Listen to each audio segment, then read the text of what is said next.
إنا أنزلنا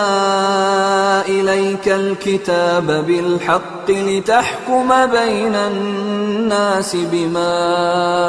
أراك الله ولا تكن للخائنين خصيما انا انزلنا الیک الکتاب، انا بے شک ہم نے، انزلہ ہم نے نازل کر دی ہے، الیک آپ کی طرف، الکتاب اس کتاب کو بے شک ہم نے آپ پر نازل کیا، بالحق کی بے کے ساتھ اردو میں بھی استعمال کرتے ہیں، الحق حق بھی اردو میں استعمال کرتے ہیں، نازل کا کلمہ بھی اردو میں استعمال ہوتا ہے، لِتَحْكُمَا کہ تم فیصلے کرو، تم حکم کرو، بین الناس بینہ درمیان میں، الناس یہ بھی کلمہ اردو میں استعمال ہوتا ہے، بینہ کا کلمہ بھی اردو میں استعمال ہوتا ہے، بین الناس، بین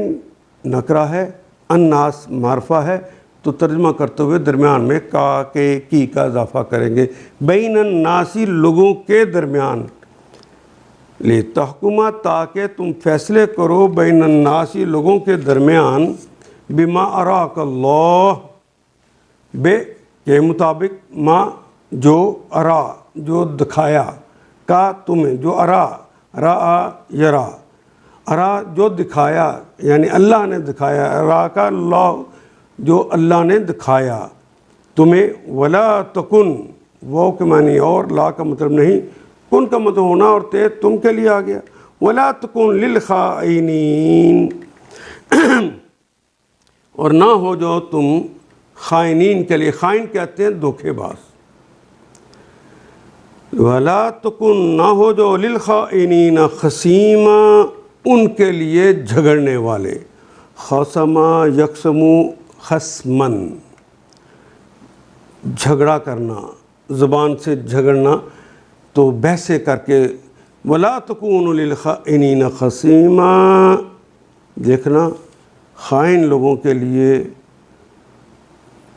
تم جھگڑے نہ کرو، انا انزلنا الیک الکتاب بالحق لتحکم بین الناس، اے نبی محترم ہم نے یہ کتاب حق کے ساتھ تمہاری طرف نازل کی ہے، لتحکم بین الناس تاکہ براہ راست اللہ نے جو تمہیں دکھایا ہے، بما اراک اللہ جو دکھایا ہے اس کے مطابق لوگوں کے درمیان فیصلے کرو، ولا تکن للخائنین خصیما تم بددیانت لوگوں کی طرف سے جھگڑنے والے نہ بنو۔ ان آیات کو ایک دفعہ پھر تلاوت خود کیجیے، عربی و مبین پڑھتے ہوئے دیکھیے کیا بات پوری اندر اتر رہی ہے، کیا یہ اردو کے سانچے میں ڈھلتی گئی ہیں عبارتیں؟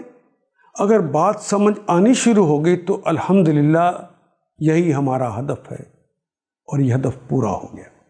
اللہ میرا اور آپ کا حامی و ناصر۔ الف لام